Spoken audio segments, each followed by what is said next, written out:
So small, with the fields of green and autumn's leaves, he said goodbye to all. Here he is. Now his tale is told in whispers, beneath the same old midnight sky. How the space corpse goes orbiting by. Oh, goodbye, my friend. In the glowing twilight's cry, your name will echo through the void, where the galaxies all lie. Though we miss you on Earth, we're lifting hearts up high as the space corpse goes orbiting by.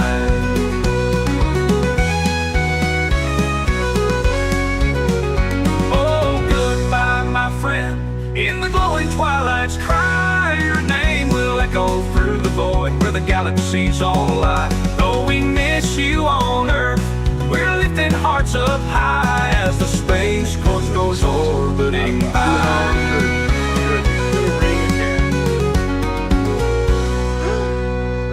No worries.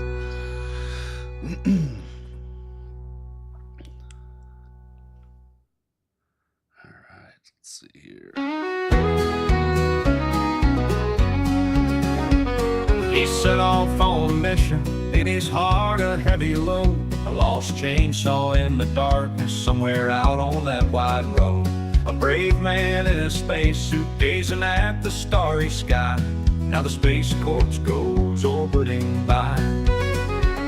He left a loving family and the town he called his own. Departed through the cosmos where no earthly seeds are sown. In search of that elusive tool, he gave his life to try. Now the space corpse goes orbiting by. Oh, goodbye, my friend. In the glowing twilight's cry, your name will echo through the void, where the galaxies all lie. Though we miss you on Earth, we're lifting hearts up high as the space corpse goes orbiting by. In the vast cold silent night, amidst those ancient stars, he drifts without an anchor. No more battles, wounds, or scars.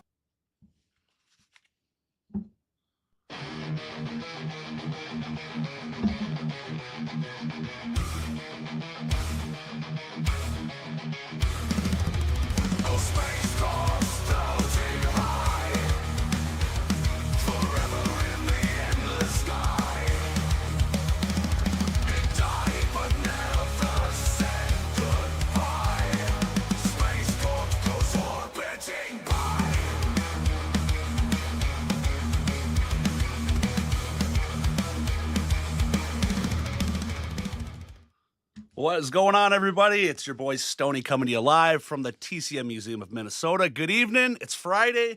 You know what it is? It's the Space Corps podcast, baby. Coming to you live every single Friday night, 8:30 p.m. Central. I appreciate you for checking it out. Of course, follow, subscribe on the YouTube channel. If you can't check us out during the live, no problem. We upload it to YouTube, Spotify, Rumble, all the places to get your fix. Of course, follow us on all the social medias. You know the deal.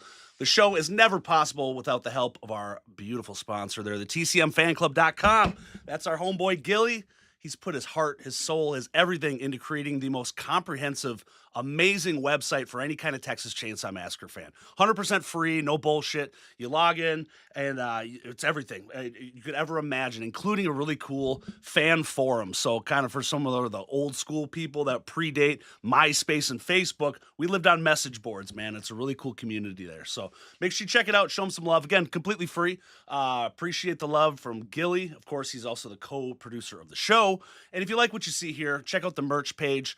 SpaceCorpsPodcast.com. You can find us there. Podcast shirt, Stoney's TCM stuff, and you can, of course, get some Space Cadet Army merchandise, baby, if you want. And, of course, any little bit of sales there goes right back into the show. Better cameras, better whatever. Make this look a little more professional. Don't mind it at all. So, I'm so excited about tonight. Every weekend we have a guest, but tonight's a little bit more on the higher end, baby. So I'm super excited to just announce that we have in the house tonight Mr. Mark Burnham. He is from Dog, Wrong Cops, Hidden in the Woods, Lowlife. He played Leatherface in Texas Chainsaw Massacre's Netflix 2022 film. Good evening, Mark. How are you, man? I'm well. I'm really happy to be here. Thank you very much. Dude, I'm so pumped that we finally got to connect. you know, I met you back in maybe 2 or 3 years ago when you came to Minneapolis for the Crypticon, and that was a killer time because I've got this big old monster chainsaw that's got, I think before you it was like 19 or 20 autographs on it just throughout the whole franchise, and I was like, you know, who else am I going to get on there? And then you were coming to town. I go, perfect, man. So Nice. Yeah, I remember. dude, yeah, and plus, not to mention, you're one of the only dudes who can actually wield that thing because that is one hell of a chainsaw too. It ain't no Paul and smaller one, but It was heavy for sure. I actually got to bring that thing back to the Crypticon last September. Ken Forey was around, and I realized he wasn't even on the damn thing. Oh, that's So, cool. Yeah, he's a great guy. Ken. yeah, dude, Ken's a good man, and every time I bring my daughter, she's 11, it's kind of our thing. We go do, my wife, she watches horror movies with me and stuff, but she doesn't get as crazy into it, so it's kind of our little thing to do. But Ken was there, man. He was busting my chops left and right. He's such a funny guy, man. Yeah, for sure. So, first of all, and this ain't all just a TCM podcast, I promise you, because I absolutely loved Lowlife, man. I just watched it again too because I just remember how just badass you were in it. For one, the character, everything about it. Just did you have any part of the the producing and the directing of it, or were you just the lead actor in that? No, I auditioned for that. So I was just, just one of the actors in the ensemble. And a bunch of at least two of the writers were actors in it as well. Oh, really? Along with being producers. Well, that thing was written by a collective. That's what they call it. It's a collective of five people. Okay.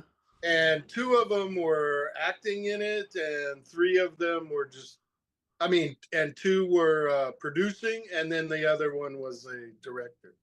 But that director, his name is Ryan Prows. He's a great guy. He's got a movie out right now called Night Patrol. Okay. And the thing about Ryan is he's a Student Academy Award winner, man. So, when he was at AFI, he wrote and shot a movie that won a Student Academy Award. Wow. And it's, to have that happen that early in your career is amazing. He's a great guy, super funny. They're all great guys, But yeah, I auditioned for that and won it just like any other job, Sure. Well, I just can't get over how just badass and just cool. And I don't know. I couldn't imagine anybody else to play the part for you on there. Just I think it would be just thrilling if I was ever doing that, just kind of playing that, what are you going to say? I mean, were you classified the villain of the movie? I mean, the whatever you want to say, but it's a dark, it's a seriously dark story. So there's a few villains, but yeah, I'm the main bad guy for sure. Dude, it was just scary as shit. Where did they shoot that at? Was that down Arizona area? I mean, it's obviously no, dude, that's in Ventura Boulevard. That's okay. Pretty much. Oh, and then there's a few interesting side stories about that movie, but yeah. The hotel is there's no real nice way to say it. It's a, tranny hotel on Ventura Boulevard in the Valley over by Universal Studios. And then in the 90s when I was, coming up and I'm a day player and nobody cared anything. There was a guy named Crazy Gideon on TV. Crazy Gideon, come down. He's an electronics guy. So Crazy Gideon wasn't so crazy because he took all his electronics money, his cheap ass electronics money, and bought up downtown real estate. And really? Then we shot Lowlife in 2016. I'm sure it's the same way now, but most of the buildings that you could shoot in that were available for shooting movies are owned by Crazy Gideon. Really? So, yeah. So we shot a lot in one of Gideon's buildings, just a shitty industrial building that, looks like a basement. It was, It was pretty incredible, man. That's awesome. I mean, yeah, you could just imagine it's probably pretty dirt cheap real estate over there for just scooping them up left and right. I mean, it was in those days. Earlier, like in the 90s, man, it was a ghost town. It shut down at 5. There was no businesses down there, no grocery stores, no movie theaters, no nothing, man. But Wow. that's changed now. There's a lot of apartments. People live down there. It's a vibrant scene now. But there are still, you know, a few buildings that are available for shooting that are just come as they are. You know, they don't get fixed up or anything. They're just Sure. used for what they look like. Right. Well, I mean, it's got to save the film on production cost, you know, for just how gritty and shitty it already is. You're like, done. That's Yeah. checked off the list. Another interesting kind of side note about that. So this happens on every movie. Like, I may or may not have a full, complete grasp of the character at the beginning. Okay. But at some point, it'll just all kind of coalesce and gel, and I'll be like, okay, I get it now. So we shot the bulk of that movie 2016, but then they came back and they rented one of Gideon's buildings, and we shot a bunch of stuff down in the basement later on that year, like Okay. August of 2016. And I had moved to New York, and they brought me back. And for that character, that did not coalesce until August, after we had shot most of the movie, when we were shooting the stuff in the basement. And it came when I was combing my hair. In the storyline of the movie, if anybody watches it, I comb my hair, I'm looking in the mirror, and then I go out and I shoot grandma. so and that's when it happened. But shooting wise, it was at the end, which is I mean, I think it's interesting. It's not like the first part we shot was bad, you know. It was just like I understood who the guy was later in that process. So Sure. that's kind of interesting. That is, you know, the fun part for just me as a viewer watching that is that, you know, they don't prepare you for the fact that it jumps around and all of a sudden you start to see just the whole, you know, just the whole incident from every different angle, you know, and so that also the timeline goes back and you don't even realize that yet. And all of a sudden, you know, like when the two rush up on the girl, you know, and take her, and I'm like, oh, okay, like cool. To me, I think that's just so cool because you're getting all the aspects and side angles and views and perspectives, and I just think it's really, really, it's interesting. It's cool, man. Yeah, for sure. I mean, Ryan and that whole crew of writers, they're really, you know, fascinating guys, and they got a, you know, vibrant imagination. Yeah. And that's where the nonlinear storyline came from, you know, and I liked it. I thought it worked well. And in fact, they did when the movie was finished, but before it was released, I guess they got contacted. I was in New York, so I wasn't there.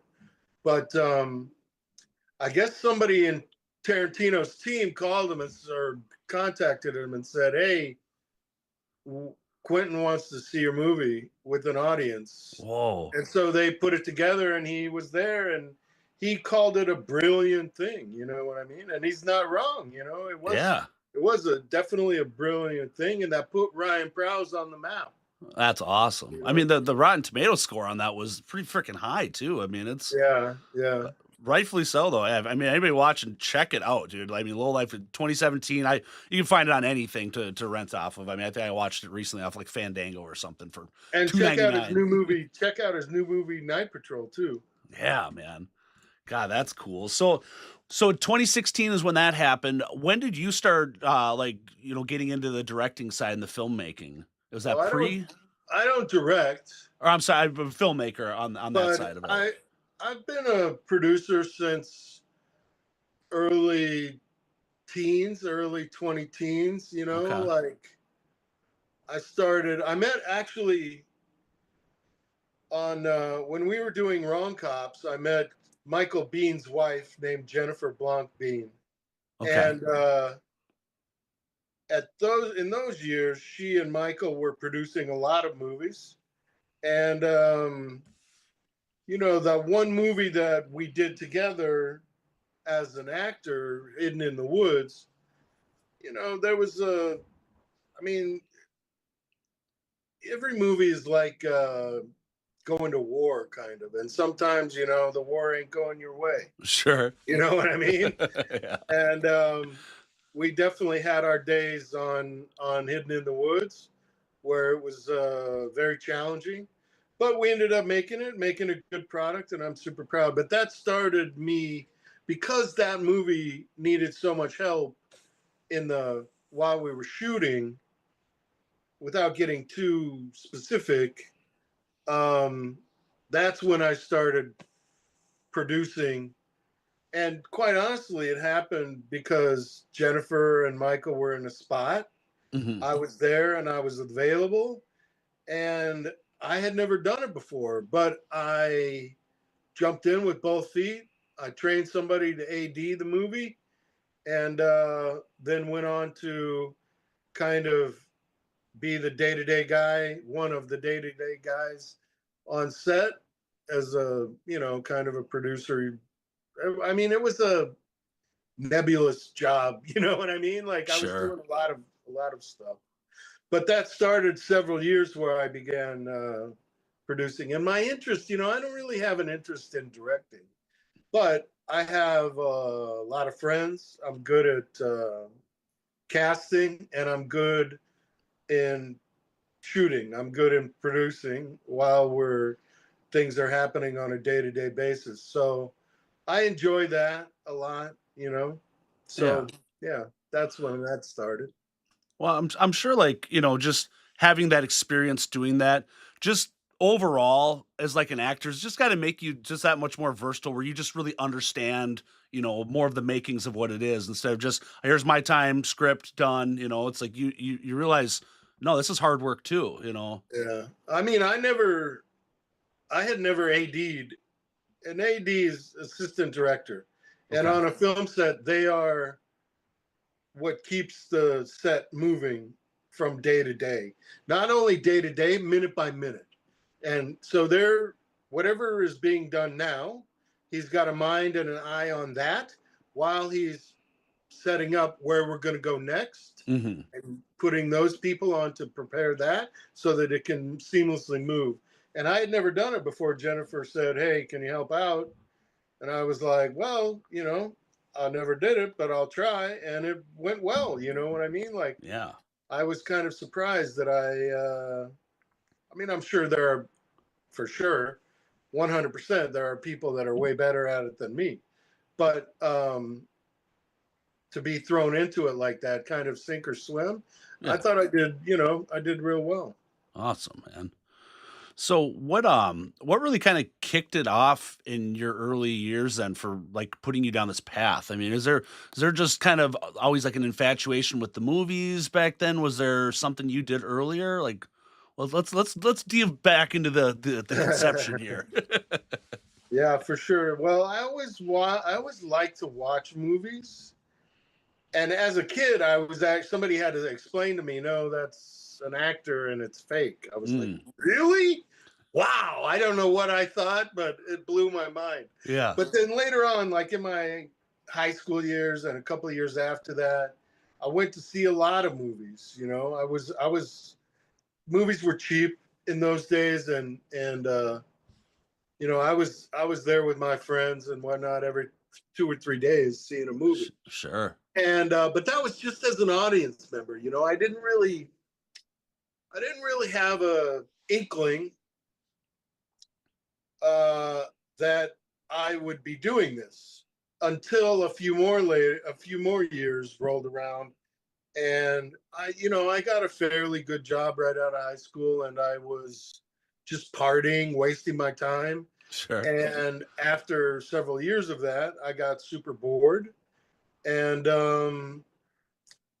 I thought, what the hell am I going to do with myself here? I don't want to be one of these people that I see walking around where I was working. They've been there 40 years. They look like zombies. I didn't want to be one of them. but I had no idea. I wasn't really a student. Like I was a C and D student in high school, and I was like, yes, I graduated. Yeah, I made it. You know?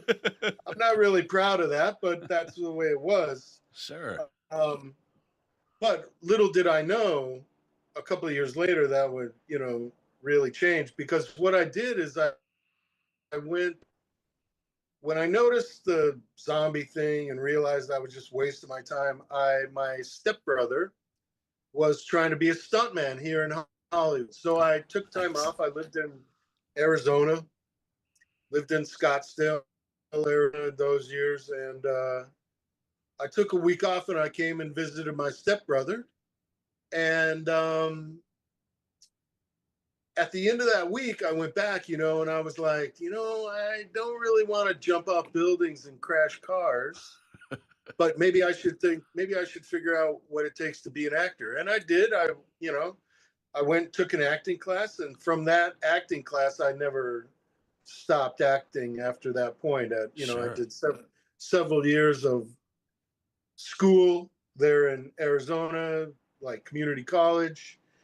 And then it came time to get more in-depth training. And I moved here to Los Angeles to go to school. And that lasted until about 92. And then I just, tried to make it happen ever since then. And I, crawled my way up from day player to lead villain. Sure. So, I'm pretty proud of that process, because when I went to school for acting was the first time I became a consistent A student for the rest of that whole time. Right on. Prior to that, like I said, C's and D's in high school, I was never motivated, so I didn't care, and I was just fucking around and exactly. Ass, all that stuff. But once I started to be challenged and to have a vested interest in what I was trying to learn, I became an student, man. Yeah, some people don't ever find the passion, right? Or just at least what kind of gets you moving, and Yeah, that's why I say I feel very lucky that I found it, and that I stuck with it, because that's the reason I'm here now, is because I didn't give up. Sure. That first acting school that I moved here to attend was 350 kids in that semester. Wow. And there's 3 of us still kicking around town. Wow. I'm not saying maybe there's others that I don't know about. Yeah. But that's 1% in that class that are still here in town. So that's interesting. I'm proud of that I found it and I didn't give up and I turned it into my life. Sure. So I'm really curious on that. Like, what's kind of your take on that? I mean, like you're in a class of 300 potentials in that. What do you think doesn't see them throughout the career? Do you think is it just the difficulty of landing a gig, or do you think it's more of like the starstruck dream, and then once they get into it, they go, "Oh, this isn't what I thought. This is this is work. This is I mean, there's a lot of stuff about acting that people don't know. First of all, it's 98% hurry up and wait. Okay. So either that's in all aspects, like you're waiting for an audition. You do the audition, you're waiting to hear. Yeah. So there's that. That can be very difficult to deal with. But then there's the rejection, and just to put a kind of frame of reference around it, like from the time I moved to Los Angeles to the time I got a job, that's 7 years. And I got really lucky, because when I finished school, one of my schoolmates was dating a commercial agent, and she introduced us, and he agreed to take me on. And I did, once that happened, I still did 3 or 4 years of hearing no before I ever got a job. Sure. And that's, he was, he's since kind of imploded or whatever, but At that time, he was, a top-notch commercial agent in town. And I went on every national campaign in those years, like, you know, what's up? Or I love you, man. Or can you hear me now? All that stuff. I was Yeah. and as time went on, I became, one of the top 5 that never got it, Wow. But that's 7 years, dude. And I don't, Yeah. when you're in high school and you're part of the cliquey theater crowd and you're cool and everybody loves you and everything's great, then you go to school and it's slightly not as nice like that. Yeah. Then when you get out of school and nobody gives up who you are, Sure. that's difficult to deal with, man, But yeah, for me, I was always trying to be better. So it just became about studying and learning. And the other thing about acting school, man, is it tells you 110% of what to do after you get a job and exactly 0 on how to get a job. how to get there. Wow. So you have to learn all that stuff by yourself. And if you're lucky, you get introduced to somebody early on that'll kind of take you and show you. But even that, you could do something stupid and innocuous that just offends them and they would be like, he didn't work out. Right. If you give somebody an opportunity to say no, that's at least 50% chance they're going to say, well, we're done. Sure. So there's a lot of aspects of acting that are more in depth than people think. Yeah. And even still, even if I go through a traditional audition process, meaning I audition once for the casting director, my tape gets selected to move on to a callback. There can be several of those. And then it goes, at some point, the money people are going to be involved if they haven't, told someone like you can make the decisions. Like the money people are going to be involved. And at any point in that process, if somebody says, I just, he's too fat or whatever it is, like it ain't going to move forward. Wow. So, what you kind of have to do, what I had to learn to do and what I do as an actor is I just do my best in the audition and I make sure that whatever tape I'm doing or submitting is the best that I can get it at that time. And then you got to let it go, man. It's about the journey and the process, and you have to love every aspect of it. And that includes being here in Los Angeles where rent is crazy expensive and I'm always scrounging for rent. And I've got 30 years of no health care, 30 years of no retirement, so all of that's included. You have to love every bit of that. Sure. And it's a high bar, a lot of people can't do it. And there's no judgment or slight on them for not being able to stick it out. In fact, kind of the opposite. I'm the idiot who's here with no retirement. Sure. I'm the idiot who's, been scrimping by for 30 years. Yeah. So, whatever. I mean, this is the life I chose, so I'm super proud of what's happened in it and excited about the future, Absolutely, man. It's always just so fascinating, just kind of really getting to pick your guys' brain and stuff like this, because it's like you really see behind the curtain and all that, type of just the other way of it. I mean, to me, it just seems like, really, especially in like an actor position, it really is kind of like a solitary type of journey, right? I mean, it's like, yeah, you might be with a cast and a crew, but you're the one fighting for that position, that gig. I mean, you know, like you say, you're in theater, you're in acting class, you know, everybody's buddy. It's great, you're learning, but then all of a sudden you're released into the world, and then you're almost, you know, it feels like the mindset changes because everybody's now kind of competition almost, right? I mean, obviously, if you look way different than somebody else, I mean, you're obviously not pitted against the same role, but you know, it does seem like it's like, okay, shit, now we're in the real world. I gotta, you know, I gotta take care of me. You know, I could see Yeah. that maybe friendships aren't as much of a thing as, you know, as that maybe once was. Is that I mean, I wouldn't agree with that because okay? the at the end of the day,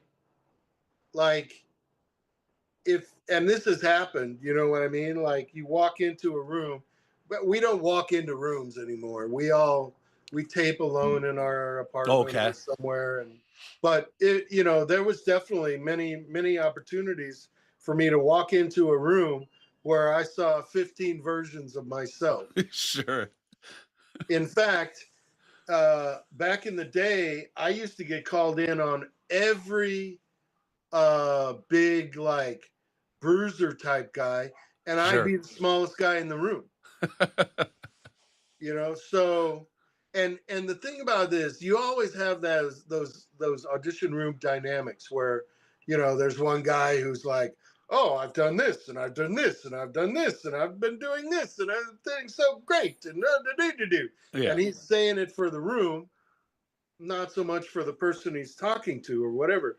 So there's Mm, that guy. There's another person who's trying to be like, that guy. I hate that guy. You know what I mean? Not so overtly or whatever, but yeah. you know, there's all kinds of dynamics in there. But in my opinion, at the end of the day, we're not in competition with each other Okay. because I guarantee you, even if I'm sitting there and I can hear what the guy inside the room is saying on his audition right now, and Mhm. I was going to do it that way, I guarantee you, when I walk in there, there ain't going to be one thing that I do that's like anybody else. Sure. Right on. You know, I mean, that's just something that I've learned to put into my work, and the other thing that people don't realize about auditioning is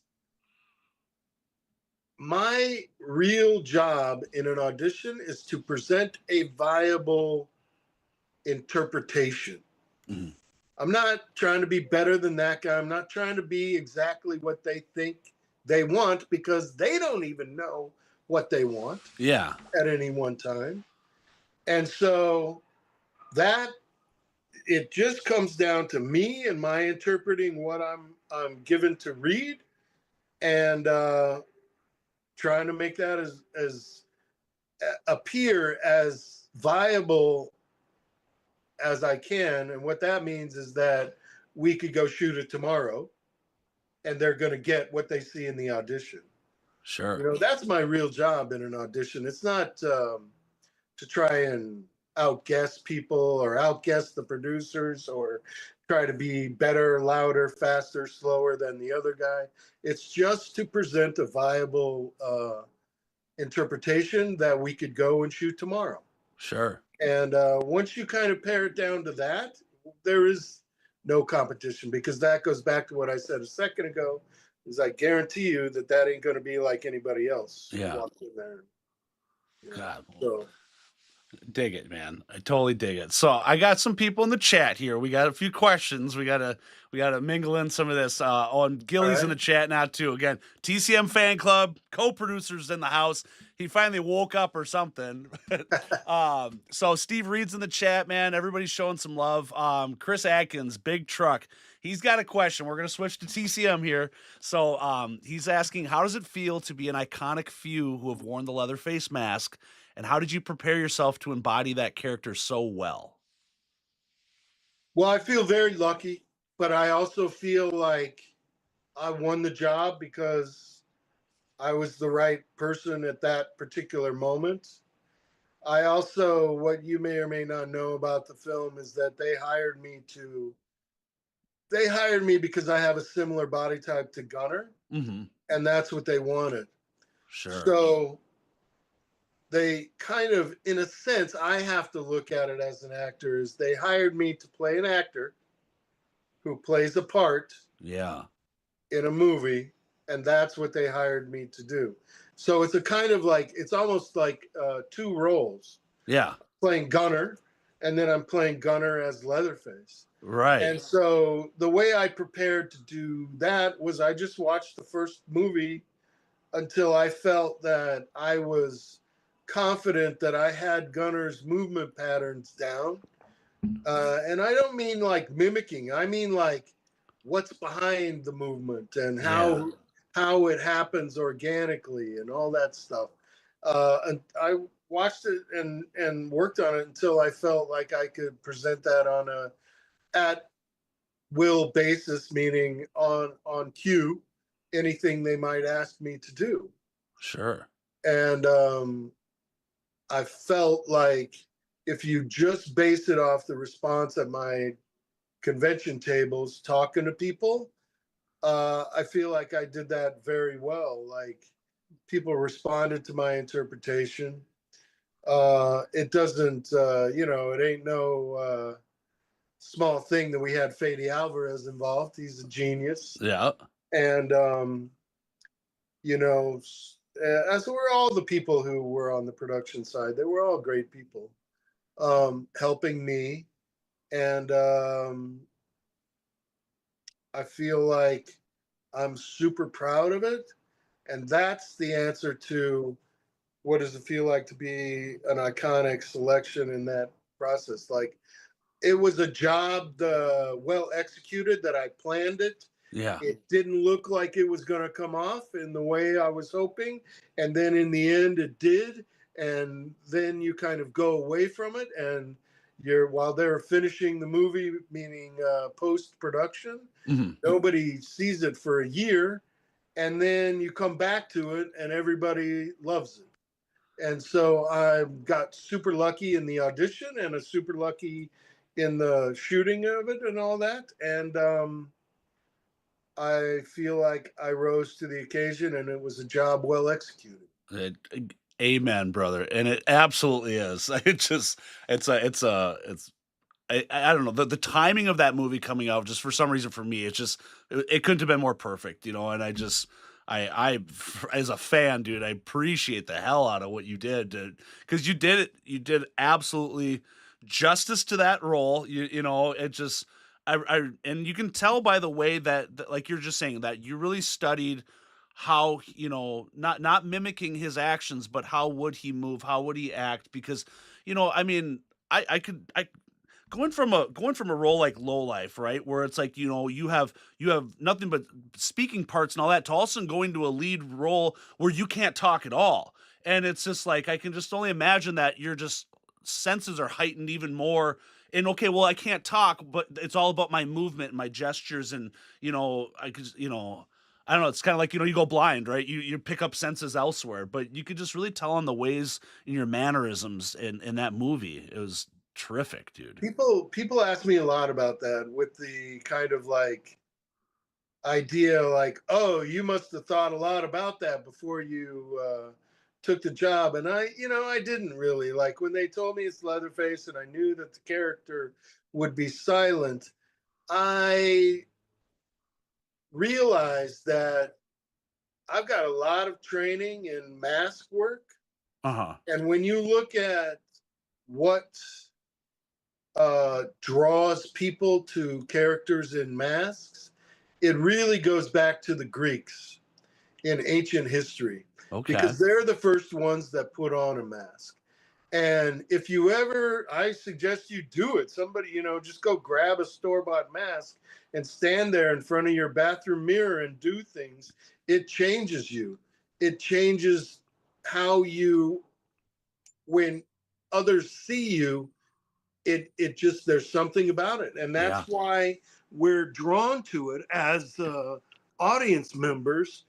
But then I realized that. So when I got the job and I was, I realized, oh my God, he has no lines. I was like, I don't have any consideration. I'm not worried about it, because I know how to communicate non-verbally. Yeah. And I knew from my past work opportunity up to that point that I could 100% communicate whatever they wanted me to communicate, or whatever I wanted to communicate, non-verbally at any point in that film, and I feel like I did. Sure. Now, like on an artistic freedom, side of it, I almost kind of think that it's almost a little more um easier to ad lib some things because it's all movement and everything, right? Instead of somebody just, when you have a sentence of your line to change that, it's pretty obvious to them. They go, hold on, why'd you deviate? This is like, I don't know. I just think that's just got to be a little more freeing, maybe, and just I don't know. Well, we were getting notes from the, powers that be, and so that calls everything. That they hold the key, and so if they want to see something, you better put it in there. Sure. And make sure it stays in there. So, but even that, like, there's an idea, there's a concept that several other actors, including like Willem Dafoe and Ethan Hawke, you hear about them talk about this. Within the frame, right? Within the frame, there is freedom. It feels, or from an esoteric viewpoint, it looks and feels like it's very limiting and very, constricting. Sure. But there is a world of freedom within that frame. And all you have to do is be attuned to it. I don't know. That sounds really weird and religious, but it's true. No. And I 100% learned that, put it in my craft and my process, and I take full advantage of it every time I work. So when they had the casting calls open for that, was it is it secretive sometimes what they have you auditioning for, where you're like, they just give you a general idea and then all of a sudden, was it under wraps a little bit? Well, I could tell you that they didn't tell me what the character was until I was 4 tapes deep into the process and I had met the directors. Really? Yeah, so I got that job, that audition in, I actually got it February 14th of 2020. Okay. I got the audition. It came in like any other audition, did not say Texas Chainsaw Massacre. It had a different name. And, I will say this, that at that point, they did in that audition, they did have the character in a mask. Okay. But in the while that audition scene ran, it was the mask was removed. So it wasn't anything like Texas Chainsaw Massacre. Sure. Well, I mean, the 14th is tomorrow. We're happy anniversary, bro. Thanks, man. Thank you. Thank you. That's killer, dude. Yeah. And then that's 4 tapes into that process, that lasted until the end of February. And then another week or so for them to make up their mind. And then they told me to meet the directors like this beginning of the second week of March 2020. And they didn't tell me I had it until middle of March 2020. So, again, hurry up and wait. God, the anxiety, man, of just your guys' position. That's just, you got to have nerve. You have the nerves to deal with that, and then let alone the rejection side of it. But yeah, just, my God, every day waiting, thinking, that can eat somebody up. I'm sure most too. Well, I don't, a lot of people in town, they have the juice where they just say yes, and they're like, okay, here, start working on it. Okay. But I don't have that. You know what I mean? I have to wait for other people to make the decision and grace me with their touch me on the head and say I'm the person. That's the last consideration. The last consideration is how I feel about that process. Wow. Now, how long was it to shoot the whole movie there? Was that within like a year span? Or is it... Well, I mean, no. Okay. We shot for 2.5 months. Okay. And now, from that time, that was August to October of 2020. Okay. And so then they're in the process of editing the film together, and then finalizing it, see if they need to do any pickups or if they need anything else. So that took another, I would say, well, the whole post process, editing, sweetening, colorizing, all that stuff took another year until October of 21. And then the movie was sold. And then, you know, the other thing to say about that is that if you remember, October of 21, nobody was going to the theaters. Right. So you hear a lot about, oh, it sold to Netflix, it must suck, or this, that, and the other thing.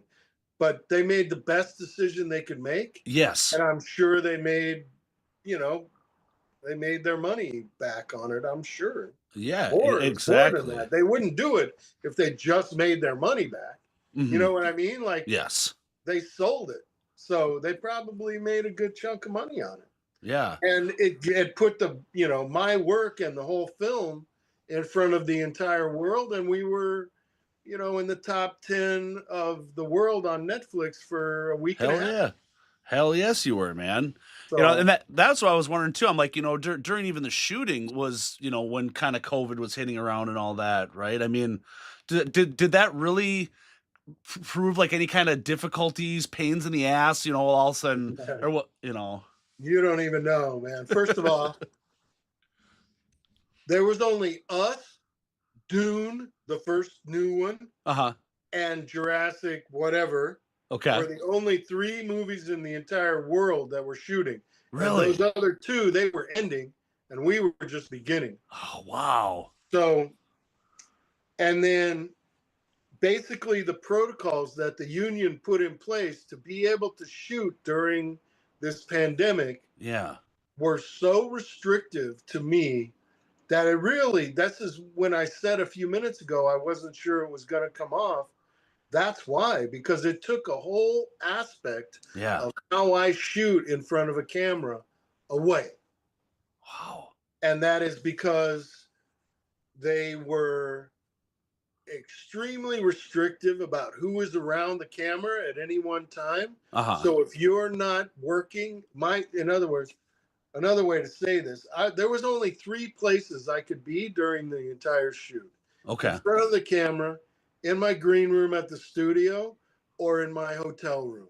Wow. If I went anywhere else during that 2.5 months, they could end my involvement in the film. Oh God, that's wild. So you bet your ass I was not anywhere other than those 3 places. Yeah, I mean, you can't chance it, you know.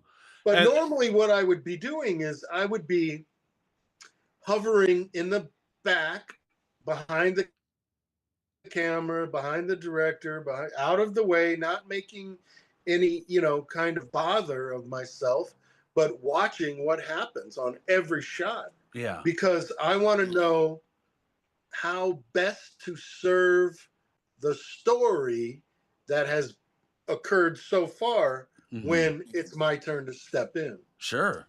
And that's what I do, and I'm, you know, pretty good at it, and I do it on every film, but that took it away. I couldn't do it.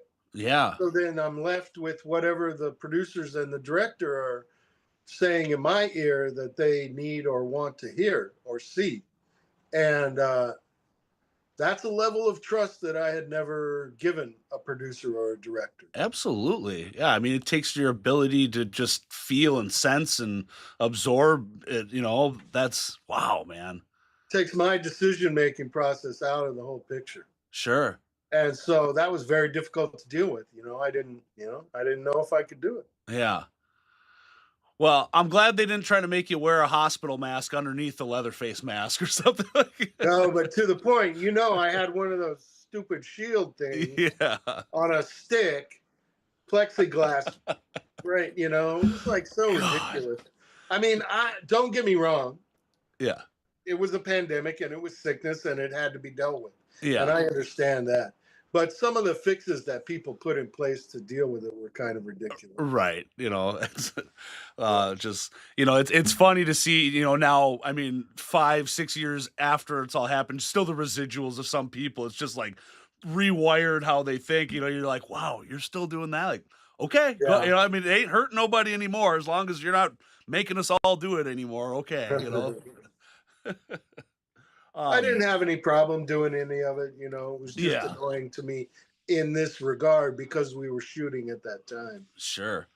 Yeah, but like you're saying though, the way that played out with the timing and then the decision to go with Netflix, I agree that I don't think it would have even I don't think it would have been as successful had it maybe have been a movie theater wise. Not saying that people wouldn't have gone out to see it, but I think that you're going outside of your general target market. Once you're all of a sudden Netflix, everybody's stuck at home. Oh shit, well let's watch this. I just think you're probably netted more people, that way. Here's the thing too, you could never forget about Fede Alvarez. Fede Alvarez made Don't Breathe for $15 million. And he made his money back in about 72 hours. Wow. And that movie went on to make $80 million in the theaters. Dang.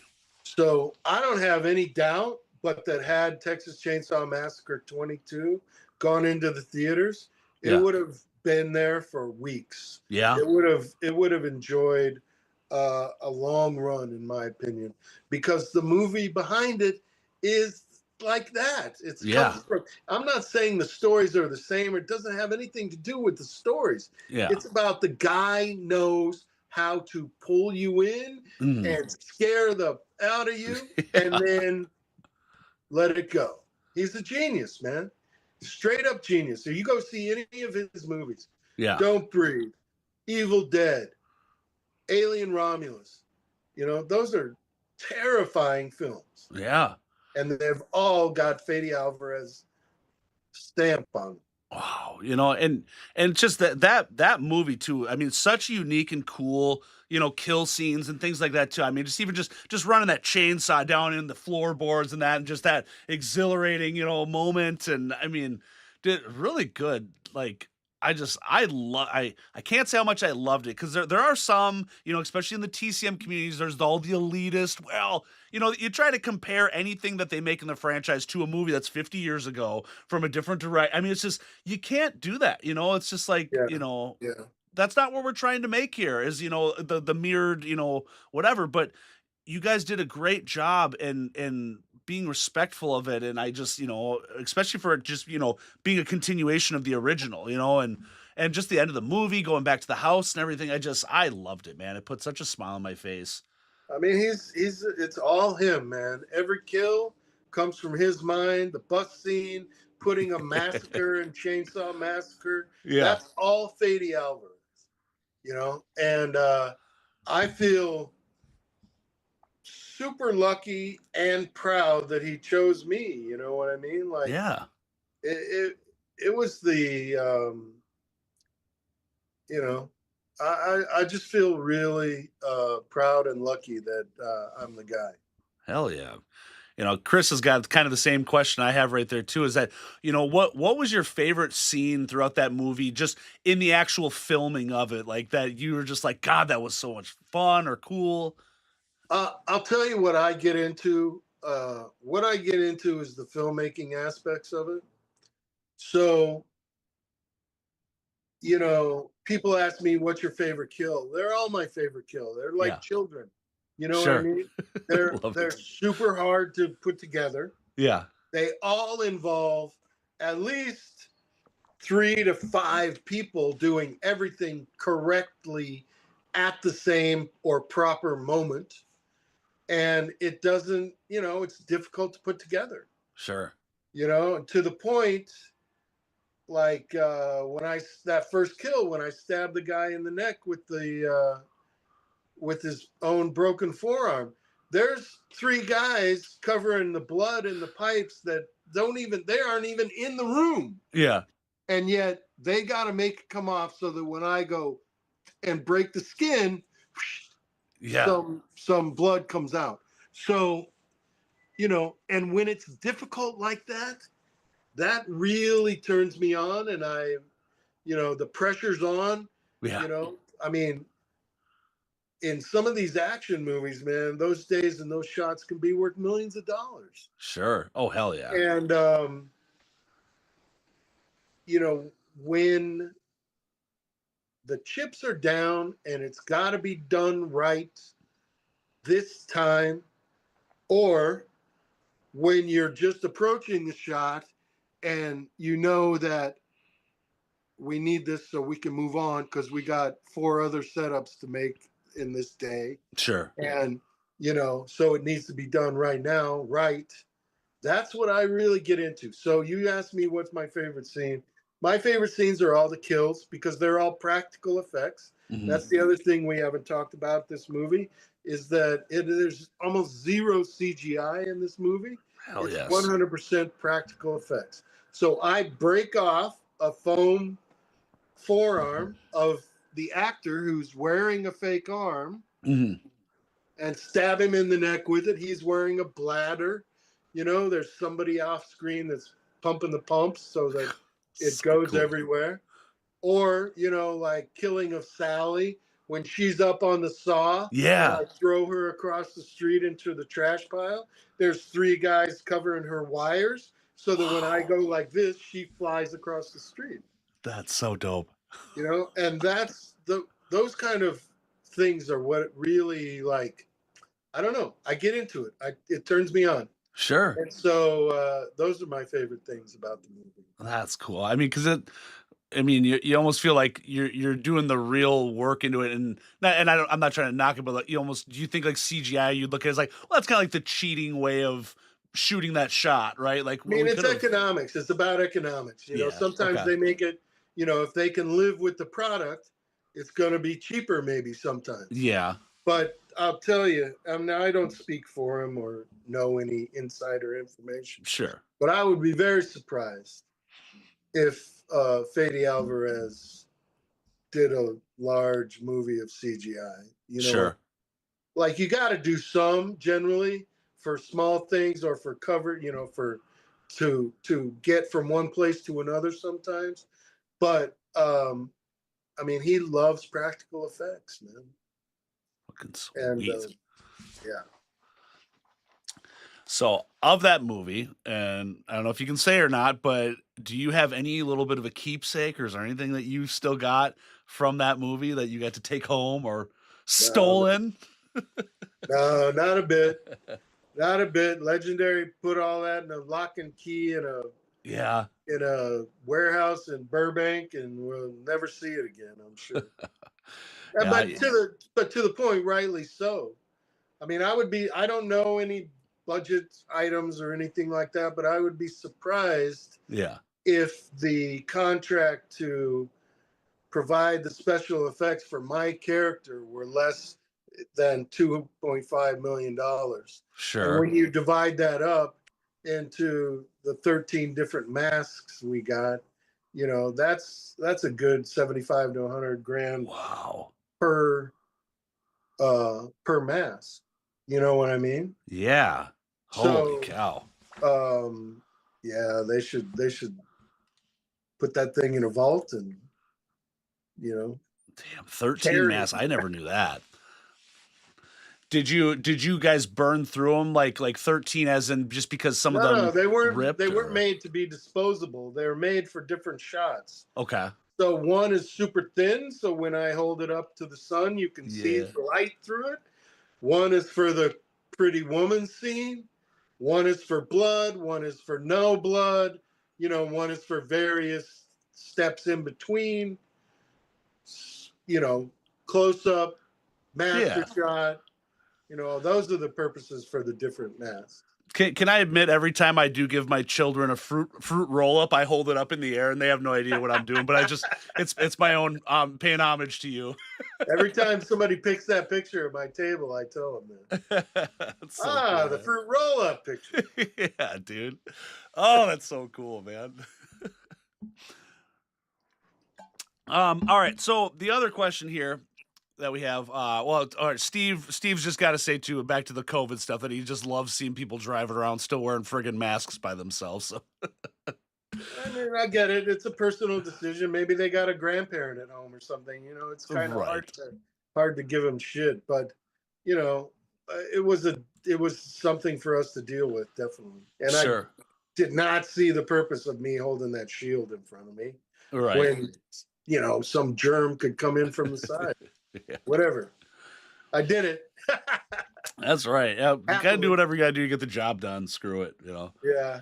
What do you think about A24 now picking up the TCM stuff like that? Do you think that's I think it's nothing but good for the franchise. You know what I mean? Like before that, I would tell people when they asked me, "Oh, are you going to be in the next one?" I was like, I don't really know.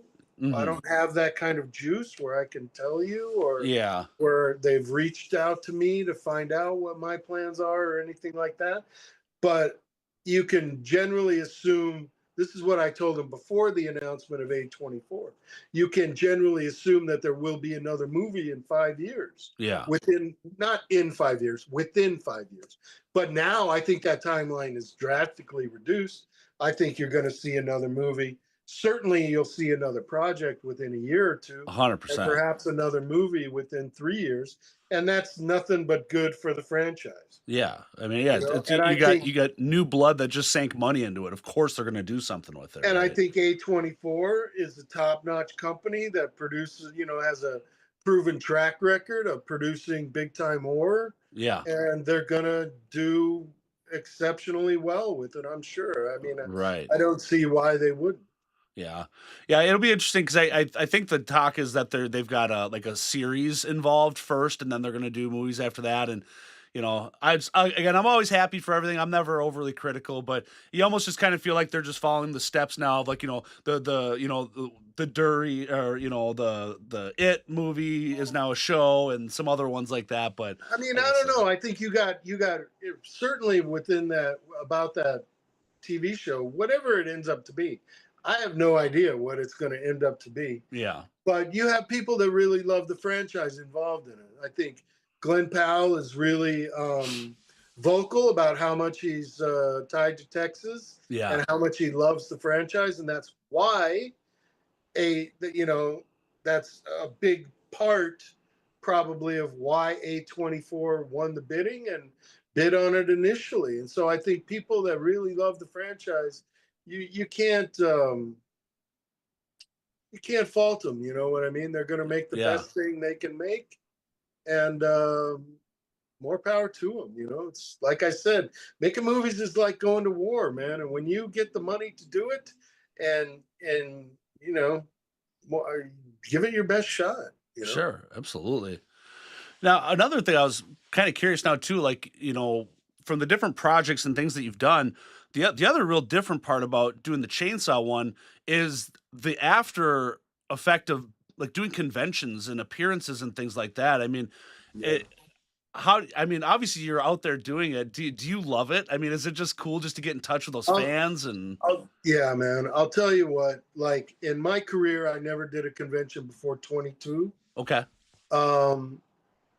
So it's a brand new, fresh thing to me in terms of, at least from then.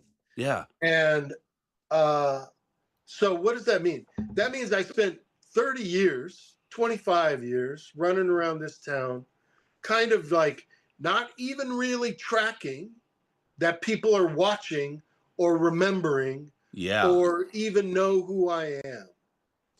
And you kind of, when you do that, when I did that, it isn't like I lost it. I just wasn't thinking oh, people are paying attention. So that when I went onto the convention circuit and people see other pictures from Wrong Cops or Lowlife or Buffy the Vampire Slayer. I mean, I've had people come to my table and say, "Oh my God, I remember you in that Buffy. You said," and quote the line to me.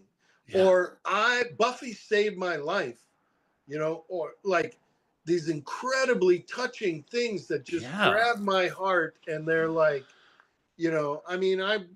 a whatever. I tear up every time I go to a convention because the people are so sweet and just seem so interested in me that what I tell people is it's a drink of water I didn't know I needed. Sure. I So like when that. you hear that, you're like, oh my God, somebody was watching a TV show I did in 1998. Yeah. You know, I mean, that's, for me, it was not earth shattering, but moving, Yeah, okay. incredibly moving. And, you know, I'll always keep doing conventions, you know, That's as much as they'll have me, for sure. I'd love to. right.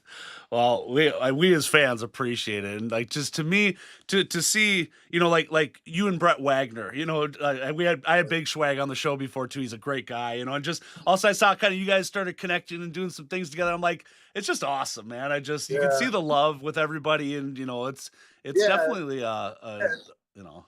And that doesn't even take into account all the friends I've made, you know? Right. All the other actors, or, you know, other people who run the events. And, you know, it's just it's an amazing thing, having never done it before 2022. I'd, you know, Right. love to do it. Oh, that's killer. Yeah, I mean, it's like you've got a lifelong gig, you know, on the side. Dude. It's always like an option. Hell yeah.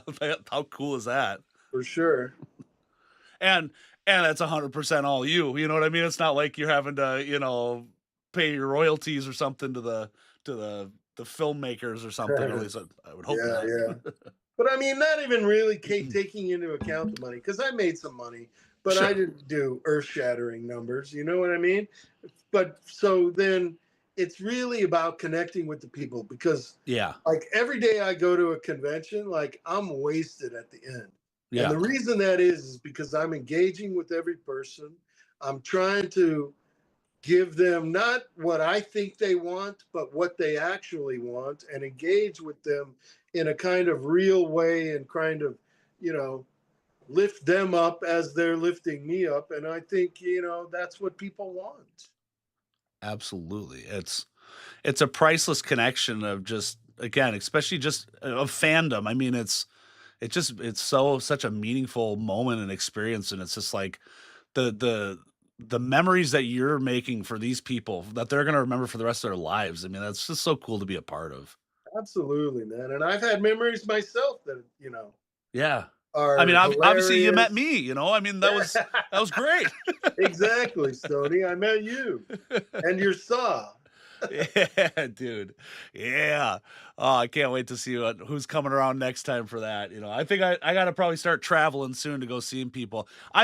We have such young kids here. My wife and I, we got, you know, our oldest is now 11, but our youngest is going to be 3 here this month. So Oh I'm yeah. finally getting out of the baby phase, the infant phase, where also we're just shackled. No, we can't go anywhere because we got this, you know, it's too hard. Well, shit, now I'm able to start going around. And so I think I'm going to be venturing down to some of these big time conventions, because Minneapolis is great, but it's definitely a smaller potatoes gig compared to some of these ones. It was great, you know. I enjoyed it. It's really unique, and I always say though too, I think, you know, my assumption is I would prefer these Minneapolis ones other than these monster conventions, because there's just too many people, you know, and it's just like trying to shuffle that many people through, and then you don't get to have as much of a meaningful, you know, conversation with you, because, you know, for one, we're trying to be respectful of your time. We see that there's 90 people behind, all waiting too, you know, where it's like, you know, I feel like it's, you know, you don't have that liberty of just the casualness as much, right? You know, Yeah, so. for sure. Texas Frightmare, baby. Yeah, Chris. I know. I see, and that's the thing. I got to make it down to Texas one of these times. Go see. Oh yeah, that'll blow your mind, man. But talk about many people. There's huge amounts of people there. Hell yeah, yeah. I think if there's any place I ever moved to, it'd probably be down south there. So, but hell yeah. Well, Mark, dude, it's been a blast having you, brother. I cannot thank you enough. This was an excellent time, and you know, hopefully you enjoyed it too. And I'd love to have you back on. And you know, at any other time you got another project you're working on, shit, anytime I can kick it with you, dude, it's an open invitation for sure. For sure. Whenever you schedule it, we'll do it again, man. I love Killer. it. Maybe we'll get Wagner on here and we'll do a Leatherface reunion show and see how many we can get on here. For sure, man. For sure. All right. Well, again, everybody check out everything that this man's done. And again, just the other plug. I love that LOWLIFE movie so much. If you haven't seen it, you're missing that in your life. It's a fucking killer one. Mark's one hell of a dude. Last I heard and saw, those Wrong Cops and Lowlife are available on Tubi. Oh, for nice. free. Dude, Yeah. Tubi and Shudder, man. Those two places are fucking killing it. Yeah, yeah. What a great show. Thanks, Mark, for talking to us. Yeah, dude. Again, can't thank you enough, brother. I hope you have yourself a great weekend, and I hope to be in touch with you soon. All right, Stoney. All Same right. to you, of course. Take care. Have a good night, Best to the everyone. family. Thank you, brother. See ya. All right. Bye-bye.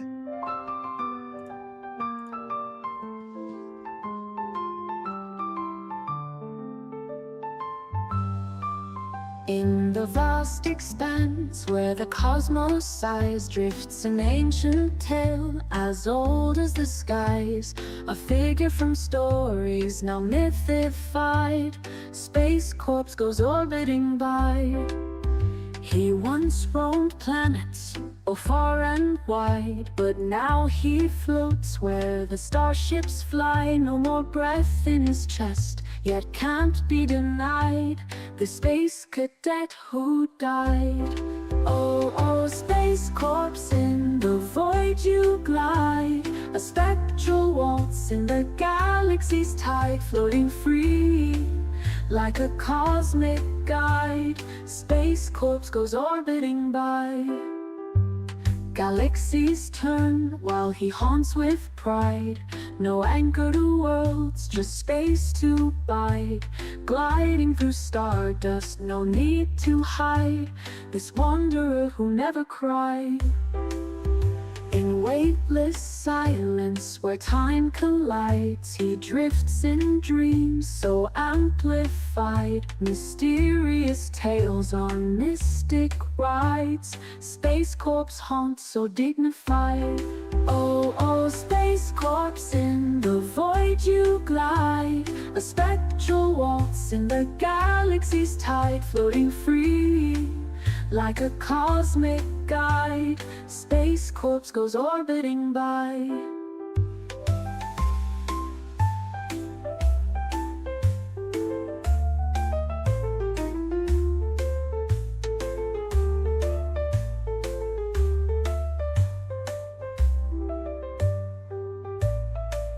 Galaxies turn while he haunts with pride. A spectral waltz in the galaxy's tide, floating free like a cosmic guide. Space Corpse goes orbiting by.